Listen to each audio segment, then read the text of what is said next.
CTV News with Carlyle Fiset. Good evening. Thanks for joining us. We begin tonight with the race for public school board trustees this year, a race for positions that effectively don't exist. That's because of ongoing provincial supervision, keeping the future of trustees uncertain. As Jerry Dewan reports, that isn't stopping candidates from throwing their name in the race. As of Wednesday afternoon, Sherry Moore was one of 4 people running to be a Thames Valley District School Board trustee, and she's the only incumbent running, even though effectively there's no position to fill. We are likely going to be under supervision for some time, so no, there isn't going to be any honorarium or expenses or any of that. There's no sitting at the board. There's no actually helping make the decisions. After a provincial audit raised concerns about financial mismanagement, Education Minister Paul Calandra put the board under control of a supervisor, but Moore insists trustees were taking steps to get spending in check. If you look at the minutes from the board meetings in the year before we went under supervision, trustees were absolutely trying to get spending reined in. The province has reported the Thames Board's debt reached $32 million last year. Minister Calandra says he's going to restore the trustee positions in those boards that are currently under supervision, and he's going to change the administrative structure of all boards. Calandra says trustees will only return when the board is fiscally stable, telling a gathering in Kilworth 2 weeks ago. If it takes me 1 year, 2 years, or 10 years, I'll take the time that's needed to put these boards back on track. Education analyst and researcher Debbie Kasman believes it's the right course of action for the province to take. While it appears to be a loss of local democracy, I actually think it will help put school boards on the path to being better run with less chaos, less confusion, and less dysfunction. Moore believes she can still play a role in supporting public education. I'm still involved in the Public School Board Association, and I'm still advocating provincially and locally. Moore says schools continue to be underfunded by the province, contributing to fiscal struggles. Jerry Dewan, CTV News. Jury members returned 10 recommendations last night from the coroner's inquest looking into the police shooting death of a man in London 5 years ago. Those recommendations include officers getting more de-escalation and conflict prevention training. With more, here's Nick Paparella. After a week and a half of submissions, the jury at the coroner's inquest looking into the London police shooting death of 29-year-old Justin Barassa returned with a total of 10 recommendations. In the early morning hours of October 28, 2021, officers were attempting to arrest the Sarnia man because they mistakenly thought he was involved in a possible break-and-enter investigation along Richmond Row in the downtown area. He was shot and killed after he placed one of the constables in a rear-naked chokehold during an altercation. After spending a day deliberating, the jury made the recommendations to help prevent future similar incidents. Among them, they want police to develop scenario-specific guidelines to support de-escalation and conflict prevention and recognize that time, distance, and containment are tactical options. Also, review and enhance training programs, including defensive tactics. Look at best practices for police radio use to improve communications for an active investigation.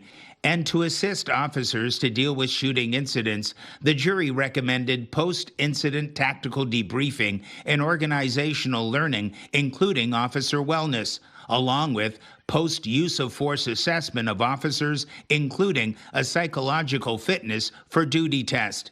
After the jury released the recommendations, the Barassa family reached out to CTV News through their lawyer in an email, saying in part, Justin's life deserved more time, more care, and a different ending. Meanwhile, the London Police Association put out a statement supporting the actions of the 2 officers involved in the case. Nick Paparella, CTV News. London police say one person was taken into custody this morning after reports of possible gunfire in South London. This was the scene on Baseline Road just east of Wharncliffe. According to police, officers were called just after 8 a.m. They say road closures were put in place while hold and secure protocols were implemented at nearby schools. However, police have said those were precautionary measures and no firearm was found. In fact, they say they found evidence of fireworks being set off. No injuries were reported, and police say no charges will be laid. Police in Waterloo say they're investigating an armed robbery from last night targeting an armored vehicle. They say a man in his 20s who works for the security company was rushed to hospital. As Karis Map reports, at least 4 suspects are believed to be involved. This Scotiabank branch in Waterloo was closed after a shooting took place in the parking lot around 2:30 Wednesday morning. Officers responded to a call in the area of Herb Street West and Fisher-Holman Road in the city of Waterloo. Upon arrival, they found one male that had sustained gunshot wounds. He was transported to an out-of-region hospital. Police are calling the incident an armed robbery involving a shooting. When it happened, the 25-year-old victim was working for an armored vehicle company. Their injuries are significant, but we believe them to be in stable condition. Garda World, a privately owned security services company, confirmed the victim is one of their employees. The safety and well-being of our employees remain our highest priority, and we're focused on supporting the affected crew member, their family, and our local team while fully cooperating with law enforcement, a Garda World spokesperson told CTV News. The victim was not alone when he was shot. The information that I have is there were 2 Garda employees. Police are continuing to investigate the shooting. They say involved at least 4 suspects. At this time, I don't have any suspect descriptions other than that there were at least 4 suspects involved. Investigators are still combing through video evidence and trying to canvass for further video to determine what the suspects' descriptions are, what direction that they fled in, and any other information that might help with the investigation. People who live in the area told CTV News off camera they didn't hear anything Wednesday morning due to the heavy rain. The investigation is ongoing. Anyone with information or surveillance footage is being asked to contact regional police. Karis Map, CTV News, Waterloo. Canadian researchers say they've uncovered a genetic pathway that could lead to targeted therapies for kids on the autism spectrum. With more on their discovery, here's Pauline Chan. Scientists have known for decades that there was a genetic link to autism spectrum disorder. Our previous studies looked at the protein coding genes of the genome, and now our novel discovery here actually found a long non-coding RNA. So this is an RNA molecule that has function within the cell. It's found on the X chromosome, and it's associated with autism in males who carried small deletions in the gene. So if you think of a light switch, for example, in a room that has 100 different pot lights in it, we think about perhaps this new molecule we've identified is more of a dimmer switch. And it's connected with what are the core behavioral traits associated with autism: difficulties with socializing, communicating, and repetitive behaviors. Professor Shearer says the key to their discovery has been their ability to do whole genome sequencing for thousands of people. 5,000 from Canada, plus thousands more from Europe, South Korea, and Qatar. Susan Cosgrove has 3 children, all on the spectrum. She says she's always believed in a genetic link, but this finding could be key in earlier and more reliable diagnosis. It's still somebody's interpretation of your child's behavior, your child's features. If this was able to be diagnosed through a blood test, right?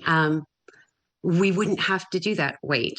Now that we have cellular pathways identified, we could think about precision therapeutics for perhaps all people who have a diagnosis of autism. And that's why this is really a novel finding. Newer technology is helping this type of research examine regions of the genome it could never study before. The researchers have been able to transfer these genetic alterations to mouse models to work towards someday developing targeted therapies for specific autism-related genes. Pauline Chan, CTV News. Canadian winemakers say recent efforts to ease interprovincial trade barriers have not gone far enough. They say with several provinces banning U.S. alcohol, it should be easier to reach customers. Chris Campbell has a status report for the industry in southwestern Ontario. There's a very large barrier in place, and the main barrier are the provinces. As talk continues across Canada about removing internal trade barriers, Essex County wineries say the wine industry is still facing roadblocks. No opportunity. Zero. Doors shut. Steve Mitchell is president of Sprucewood Shores Estate Winery and vice chair of Ontario Craft Wineries. He says each province's liquor board still controls what wines get access to store shelves. There are buyers that make decisions about what's brought into their province in order to sell. And the truth is that there's a very large opportunity for the buyers in other provinces to make decisions to bring in more wines from other provinces. A new report shared with CTV News estimates increasing the market share of Canadian wine could grow the industry's contribution to Canada's GDP from $10 billion to nearly $14 billion annually. The industry wants a federal strategy and a reduced tax burden. Right now, according to Wine Growers Canada, mid-sized wineries pay on average 14 times more in excise duty than their U.S. competitors. That means that winery in the United States has a greater chance of investing in their business, growing their business, whereas the winery in Ontario, or any place in Canada for that matter, would face a significant impact. Mitchell says the potential benefits would extend far beyond the winery itself. If more wines from Essex County are purchased, then that means that growers need to put more grapes in the ground. That means that wineries need to buy more tanks. It means that they need to hire more salespeople. The federal government says it has been pushing provinces to move faster. We think the provinces need to do more. We've talked to the provinces about moving faster. Mitchell says there has been some progress, including a new agreement between Ontario and Nova Scotia, allowing direct-to-consumer wine shipments. But he says there's still a long way to go. Every time we buy a bottle of wine from another country, we're handing them dollars.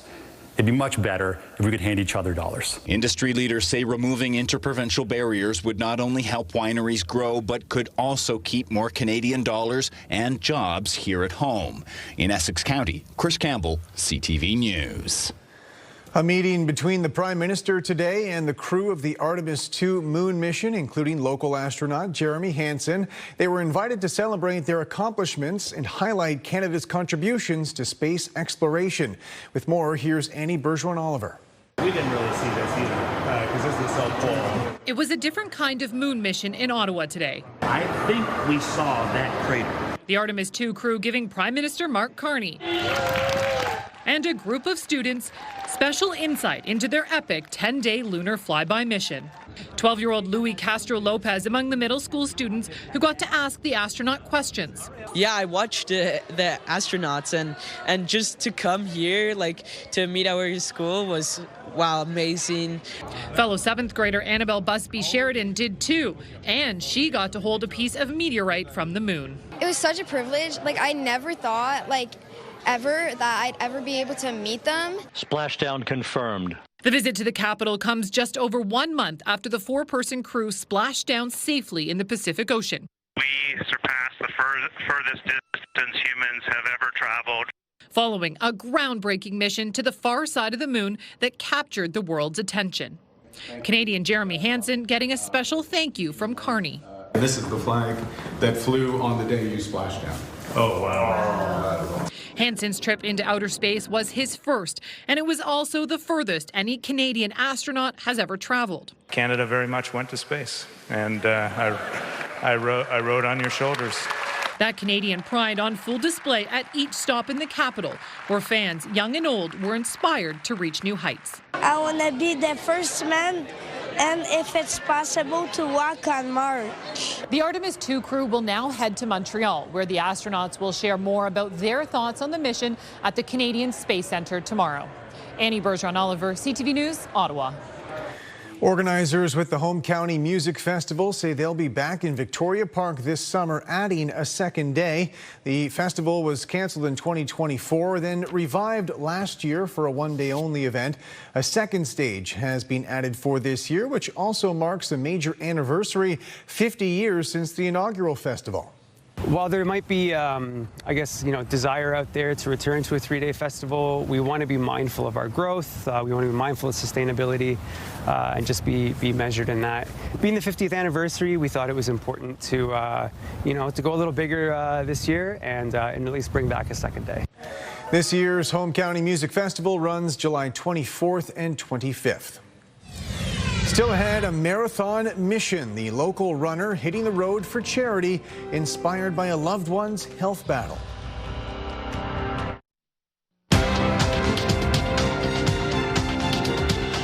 Canada's main stock index fell today amid broad-based losses. The TSX lost about 250 points. In New York, the Dow dropped 67. The Nasdaq gained 314. The Canadian dollar added a modest 0.04 of a cent. On commodity markets, gold gained $20 an ounce. Oil lost $1.16 a barrel.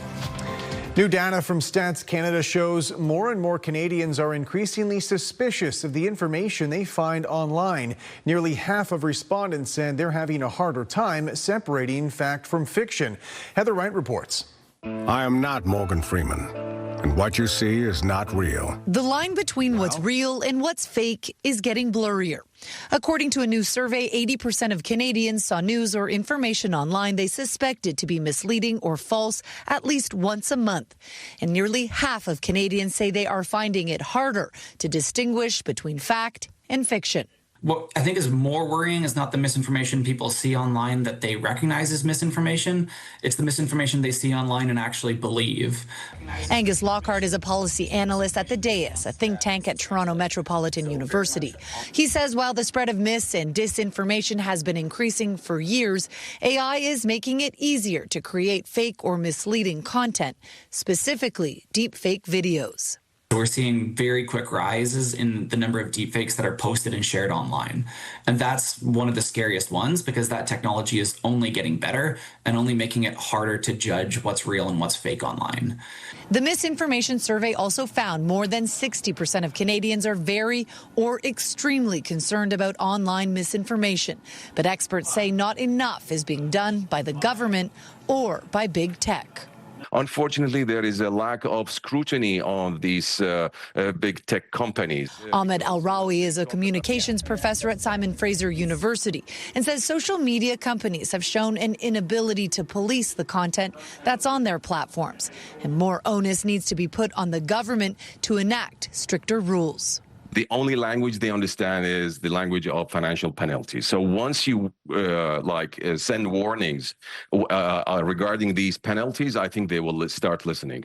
Experts say it is vital to fact-check information found online, especially on social media, though they acknowledge it is something that's getting harder to do. Heather Wright, CTV News, Toronto. Sources tell CTV News a new oil pipeline taking Alberta crude to the west coast is imminent. They say the decisive issues have now been worked out between the feds and Alberta's government. Graham Richardson has more on how we got to this point and what happens next. After years of opposition and protests, pipeline politics are changing. What seemed entirely unlikely just 18 months ago is now one major step closer. Are you willing to allow a new pipeline? The Prime Minister not confirming it, but sources telling CTV News his government and Alberta are set to announce a deal on a new pipeline to the west coast. I think it's a great thing for the industry and it's a great thing for Canada. This is one part of a complex process, and it was telegraphed last week by Alberta Premier Daniel Smith in Ottawa. Sometimes it happens that you get the two principals in the room and you kind of sort through what some of the disagreements are. And I felt like we sorted through a lot today, had a meeting of the minds, and I'm hoping that we'll be able to announce an agreement very soon. A key sticking point was the industrial carbon price rising higher each year. Sources say the Carney Liberals have agreed to slow the growth in the price significantly. Under the plan introduced in 2016, the carbon price was supposed to hit $170 per ton by 2030. Now that will be reduced and only hit $130 a ton by 2040. Having investment in our own energy sovereignty. And I think in these circumstances, we need to adapt and we need to invest. Some environmental groups would not openly criticize the shift, but they are clearly disappointed. We've been suggesting that getting to $130 a ton for the Alberta industrial carbon price by 2030 was a reasonable and effective deadline. Instead, it looks like that's going to happen by 2040, fully a decade later. So that is disappointing. Of course, hanging over all of this is years of acrimony between Alberta and Ottawa. Will this change all of that? Probably not, but it will be seen as one of the first positive steps in many years. Graham Richardson, CTV News, Ottawa. Good evening, I'm Rita Ismail. Cloud cover overnight tonight, but the good news is our winds will start to ease. They have been gusting throughout the evening out of the northwest in behind a system that moved in yesterday, and with that we saw a lot of rainfall overnight. Today it has been mostly cloudy. Similar conditions in store for your Thursday, but heading into the weekend we are expecting a pattern change as high pressure returns and a big warm up in store for this weekend. We'll break down the full forecast on the other side of this break. Welcome back on the desk with Rita Ismail now, and it has been cooler than I think many people would like for this time of year. That is changing as we get toward the long weekend here, though. It really is. Not your typical May 2-4 weekend. Usually we expect cooler temperatures and a lot of rain. This one looks to be different, Carlyle. But before we get there, let's start off with today. We had overcast conditions, gray clouds, and 13 degrees. So definitely struggling today. Normal this time of year, 19. And that high was actually reached overnight as a system pushed through. We saw temperatures bump up and then drop right back down. Record on this day, 1991, 29 degrees, record low -4 in 2020. Now clouds are still lingering tonight as we head into Thursday. Just really wraparound cloud cover from the system that pushed through and brought rainfall early in the morning for us. Throughout the day today, we've managed to stay dry, but heading into Thursday, just cloud cover and cool temperatures, much like today. We do have an area of high pressure, which is good news, and that will push through just in time for the long weekend. We are expecting lots of clearing once the system pushes off to the east. Here's how that plays out on the forecast model. So again, cloud cover for your Thursday. Our temperatures below seasonal for tomorrow. And then heading into Friday, things certainly change. We'll start to bump up in temperatures, and there is this low pressure system that edges in Friday afternoon, but it appears to fizzle out in terms of moisture. Just a lot of cloud cover for Friday afternoon into the evening, and then moving out, making way for more sunshine for Saturday and a big bump in temperatures. This evening, though, cooling down, 7 degrees, the winds continuing to gust out of the northwest, and then heading into tomorrow morning, that will be the story for us. Northwesterly winds 30 to 50 kilometers. We're holding on to that cool air mass, and then mainly cloudy conditions clearing late in the day on Thursday, and then waking up on Friday, the sunshine will return. But our temperature 20 degrees, and then it only goes up from there. Mainly sunny conditions to a mix of sun and cloud. Small chance for a passing shower Saturday, but again, the probability is sitting low right now. 27 degrees, well above what's normal for us for the entire long weekend. And then heading into Tuesday, another system will move through. In behind that one, our temperatures will significantly drop. We go from 29 to 15. So a big summer-like warm-up for the first unofficial summer long weekend. Thursday in Midwestern Ontario will feature a lot of cloud cover as well.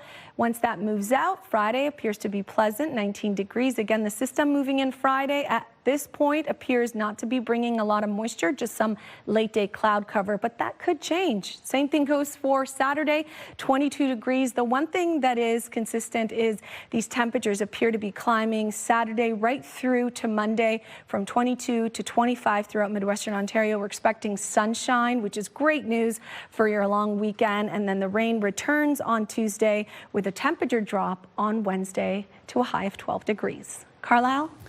Thank you, Rita. A Stratford man is nearly halfway through a charity run, completing the equivalent of a marathon every day, making his way up to Tobermory. Scott Miller has more on his journey and who he's running for.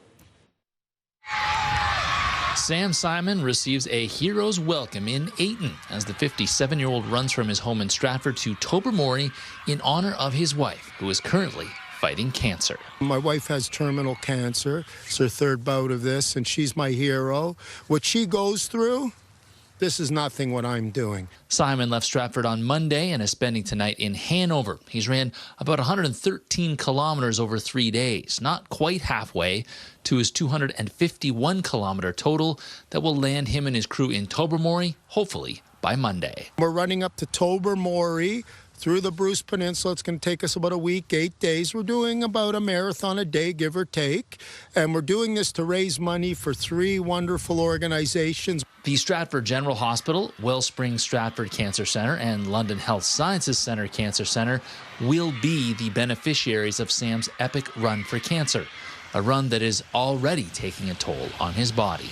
The body is, you know, I'm not going to lie to you, it's feeling it at night. So at night, when we stop, they ice up the knees, and it's my knees, and I have a blister on the one foot, but I've got a lot of guidance on how to do that. So other than the one blister on the right foot, which we're working on, and the knee's a little sore, we're doing wonderful.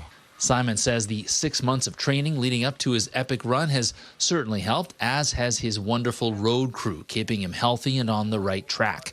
He knows why he's doing this, which keeps him putting one foot in front of the other. We're just keep moving, keep 1 foot at a time forward. Simon has already raised over $24,000 to date for the 3 health organizations that have helped most with his wife's care. You can follow, learn more, and donate to Sam Simon's epic run for cancer by visiting our website.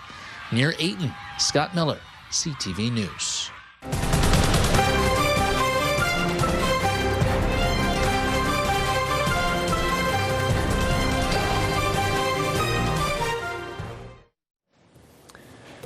Finally tonight, a partnership between city officials and local historians. They're marking London's bicentennial with snapshots of the Forest City's history. With more on the project, here's Sean Irvin. In just a few words, a unique piece of London's history comes alive on a lawn sign. You can get just enough in there to tell people the important nugget. Over 200 years, London has produced tragic and triumphant nuggets to reflect on. We hope those are the quirky, the unusual. There's enough fun in there as well as to balance the serious. There's enough serious to balance the fun. The signs are the creation of multiple partners, including the city, the London and Middlesex Historical Society, Museum London, and students in public history at Western University. The latter have been shocked to learn that the history of the Forest City is a reflection of Canada itself. And, I like to say that you can teach Canadian history through even just focusing on London. At least start there. That's the hook. The hook includes nods to diversity by bringing to light the stories of Londoners that were lost to colonization or ignorance. Are there different folks who have kind of been marginalized in the past? Their stories haven't been heard. And it's really to help better reflect, I think, the city that we live in and have been living in for 200 years of European settlement. 200 Forest City facts will eventually be placed on social media channels and a website. And when it gets a little nicer, we'll put the signs out along the Templeton Parkway for the public to read and enjoy. And hopefully at the screens in the community centers, and just so that people can really feel proud about their city. In London, Sean Irvin, CTV News. That's it for us. Thanks for watching. For all of us at CTV News London, I'm Carlyle Fiset. Have a good night.